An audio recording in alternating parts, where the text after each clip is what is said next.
Salut à tous, bienvenue dans l'Antre. On se retrouve aujourd'hui pour la présentation d'une réplique WE, ça faisait longtemps, je crois bien. Il s'agit d'un modèle 1911 estampillé V3.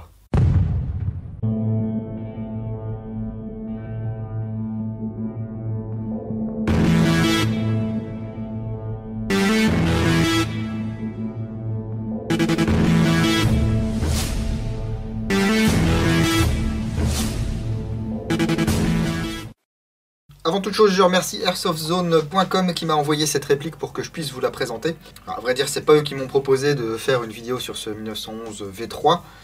C'est moi qui étais un peu curieux parce que V3, je me demandais un petit peu à quoi ça correspondait. Parce que je savais qu'il y avait des Gen 2 au niveau des 1911, mais alors entre Gen 2 et V3, qu'est-ce qui change ? On va tenter de répondre à cette question. C'est une réplique que vous trouverez sur leur site à 137,90 €. Il existe en noir et en version silver. Ici, c'est la version silver. Je vais également en profiter pour vous présenter le gaz de chez airsoftzone.com, le gaz Nimrod, qui existe en green, en red et en black. J'intégrerai ça en cours de vidéo, je voulais pas faire une vidéo spéciale gaz. Donc la réplique est livrée dans une boîte noire WE assez classique. On sait à quel modèle on a affaire parce qu'on a un petit autocollant 1911A. A1 ou quoi. Et puis c'est à peu près tout. À l'intérieur, on retrouve le mode d'emploi. Mode d'emploi générique 1911. Avec l'éclaté ici. On retrouve le carton-pâte papier mâché de chez WE. Voilà, sur certains modèles, vous avez ça. Bon, là c'est cool, il est relativement épais et puis il n'a pas craqué pendant le transport. On va retrouver un chargeur 15 billes à gaz, bien sûr. On fera le plein ici. Ici, vous rabattez le petit loquet. Voilà. Comme ceci. Et vous faites le plein par en bas. Une fois que vous avez mis vos billes, vous n'oubliez pas de remettre la planchette élévatrice. Et vous êtes bon pour aller jouer. Donc ces chargeurs, je les ai vus à 30,90 € sur le site Airsoftzone. Et puis on a ce 1911 qui est enveloppé dans un sac plastique. Et on va voir ça ensemble tout de suite. Le 1911 V3 de chez WE. Alors ne cherchez pas trop de marquage ni rien. Il n'y en a pas forcément, il n'y a pas de licence Colt. Ils n'ont pas voulu certainement se mettre Cybergun à dos. Voilà, rien ici. Une proof marque ici, le 45 ACP sur le canon externe. La quasi-intégralité de cette réplique est en métal, à part les plaquettes qui sont ici en plastique marron. Voilà, imitation bois. Au premier coup d'œil, effectivement, on peut voir qu'il s'agit des nouvelles générations, Gen 2 sans doute, de chez WE, parce qu'on a ici le faux percuteur et puis le faux extracteur qui est une pièce également. Donc même architecture que notamment le 1911 X-Cut que je vous avais montré il y a quelques mois. Alors on a un mélange de pièces un petit peu, donc vous voyez le marteau ici avec sa texture et puis il est assez large. Le cran de sûreté ici également avec une petite texture, c'est un modèle court. Le bouton d'éjection du chargeur ici qui fonctionne très bien. L'arrêteur de glissière également qui est fonctionnel. Voilà, on a encore cette petite texture ici. Et puis au niveau de la queue de détente, à l'avant, ici on a également cette texture. Alors c'est pas désagréable au niveau de la queue de détente, je dois avouer. C'est pas mal. Et puis on a bien sûr ici la queue de castor. Si vous ne l'actionnez pas, vous ne pouvez pas tirer. Ici au dos, la même texture à peu près que sur les plaquettes. Et puis devant, c'est lisse. Alors la finition est pas mal, c'est lisse, c'est propre. Ici on a des stries droites. Voilà, je ne sais pas si vous le voyez. Je ne sais pas si c'est l'usinage ou moulé ou que sais-je. Ça se prolonge un petit peu ici, c'est dommage, ça fait un tout petit défaut.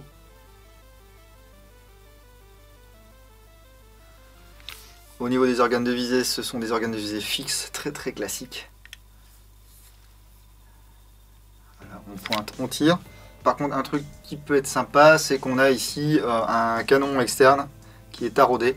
Si vous avez des modérateurs de son ou des traceurs qui sont compatibles, c'est sympa.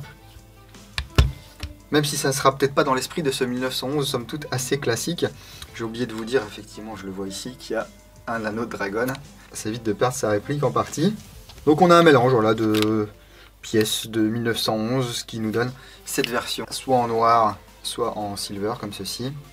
Donc finition inox, hein, ni plus ni moins. C'est une réplique qui va pas être trop lourde à porter. Ça fait 760 grammes pour une longueur de 215 mm. Et on va regarder un petit peu le kit que ça a. Alors là, du coup, je vais utiliser du gaz Nimrod Tactical Black. Donc ça sort à 20 degrés, 203 PSI. Là, on commence à être vraiment dans des gaz qui percutent bien, hein. Bon, là, il fait 18 degrés, donc je serai peut-être plus aux alentours des 170-175 PSI. Mais sur une réplique de poing, déjà, ça envoie. Ah ouais!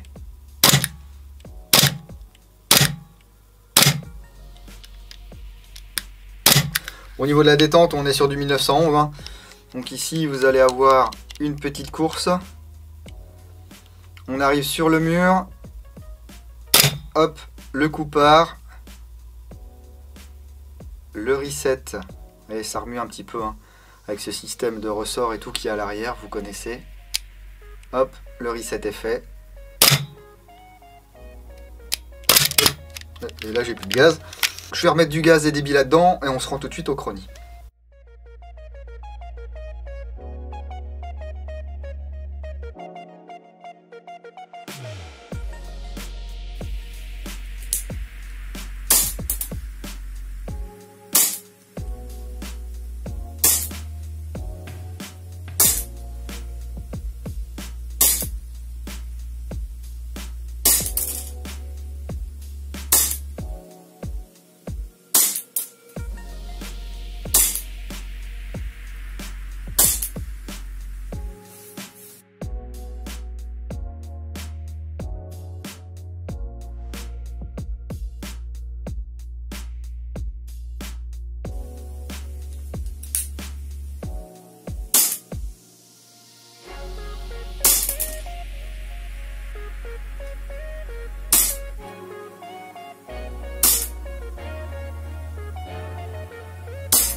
Écoutez, c'est pas mal, hein. Vraiment, le Nimrod Black tape très fort. Et je vous disais qu'il faisait 18, là, la pièce où j'ai mon chrony, il fait même 17 degrés. Ça cycle bien, je pense que je pourrais tirer allègrement les 15 billes du chargeur sans avoir à remettre du gaz. Mais on verra ça dans la review complète sur l'entre-le-blog. Donc ici, les différents gaz. Donc, le Nimrod Tactical Green Edition, qui est à 9,90 € prix public conseillé la bouteille, et qui sort 145 PSI à 20 degrés. Et donc 145 PSI, là, c'est le moins fort de la gamme, hein. Ensuite, vous avez le Red, qui est à 11,90 € la bouteille, et qui sort à 174 PSI à 20 degrés. Et enfin, le Black, je vous disais, 203 PSI à 20 degrés. On est peut-être proche des limites de résistance des bouteilles. Je vais vous montrer un petit truc que j'ai remarqué. Alors je sais pas si ça doit me faire flipper ou pas. Alors déjà, la première chose que je trouve sympa, c'est que c'est fileté ici, donc ça va pouvoir passer dans les kits FPG. Et vous voyez ici, le haut n'est pas déformé. Je prends le Black et regardez la tronche de la bouteille. Voilà, la déformation avec la pression. Donc, alors attention, je dis pas que c'est dangereux et tout, hein, c'était testé, ils en vendent, ils en ont reçu des containers, donc c'est que ça doit être éprouvé pour.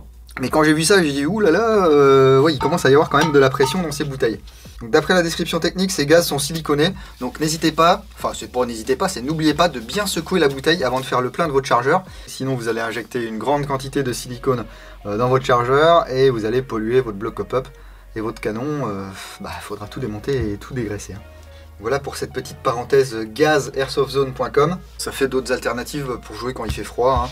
Comme le froid vous fait perdre de la pression, donc vous perdez en efficacité, là le fait d'injecter un gaz à 200 PSI à 20 degrés, bah, vous serez peut-être plus qu'à 120 ou 130 PSI quand il fera 5 degrés. Mais ça permettra de faire cycler votre réplique correctement, même si ça ne résout pas tous les problèmes. Pour en revenir à cette réplique, vous voyez, avec un gaz raisonnablement puissant, on a des performances raisonnables qui nous permettent d'aller jouer n'importe où. Ça kick bien et je suis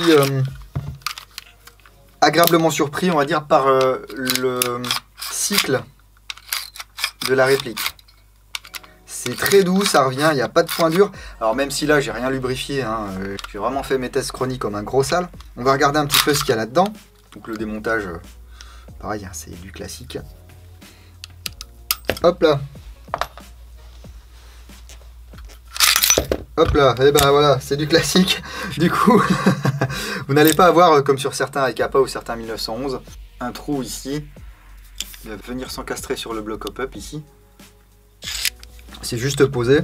Tige guide, ressort récupérateur, l'arrêtoir, la carcasse. Bon, ça a l'air d'être du classique. Hein. Même si, comme ça, voilà, faudrait peut-être démonter. Ils ont peut-être renforcé des choses. Pour moi, ça reste du Gen 2. Alors pourquoi ils ont appelé ça V3 ? Je ne sais pas. Hop, la cale à l'avant qui est en métal également. Ici, on fait tourner le bushing.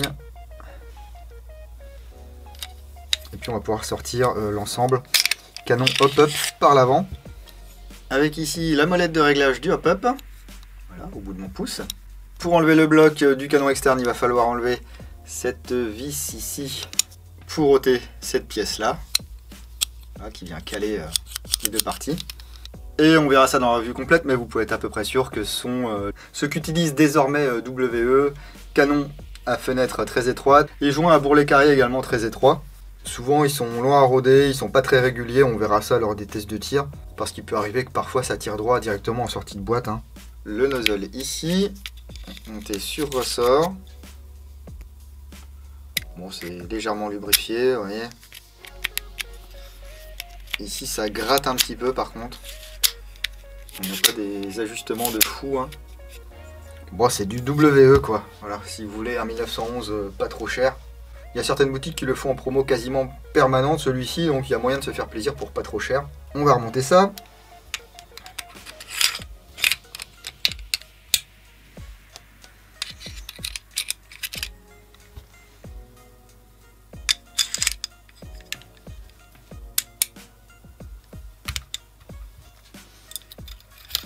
Il faut faire attention au guide de ressort.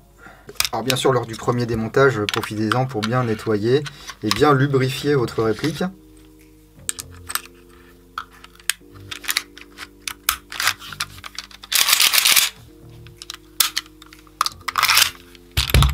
Et voilà, bah, pas grand chose de plus à dire sur ce WE 1911 V3. Ça fait un petit moment qu'il est disponible, donc si vous l'avez acheté, n'hésitez pas à me dire ce que vous en pensez. Est-ce que ça fonctionne bien chez vous? Quel gaz vous utilisez? Est-ce que vous avez fait de l'upgrade? Est-ce que vous avez eu des problèmes avec? Utilisez la section commentaires pour me dire tout ça. Alors si vous êtes amoureux des 1911, effectivement ça peut s'ajouter facilement à votre collection. Même s'il n'y a aucun marquage, même si on ne sait pas vraiment de quel modèle il s'agit, enfin c'est pas précisé du moins. Les connaisseurs sauront peut-être me dire de quel modèle il s'agit en fonction du modèle de marteau, de sûreté, j'en passe à des meilleurs.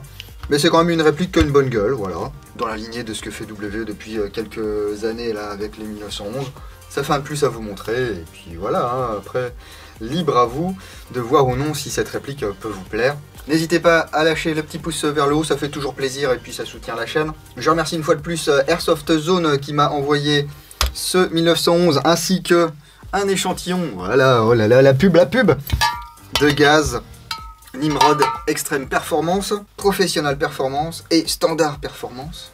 Comme d'habitude, vous avez toutes les informations nécessaires dans la description de la vidéo. Si vous ne voulez rien rater de ce qui se passe dans l'antre, n'hésitez pas à suivre la page Facebook L'Antre du Dingo, les photos sur Instagram et bien sûr le site www.l'entredudingo.com. Si vous allez jouer ce week-end, n'oubliez pas, jouez sérieusement mais sans vous prendre au sérieux. Je vous laisse sur un 360 et je vous dis à bientôt dans l'Antre du Dingo. Bise.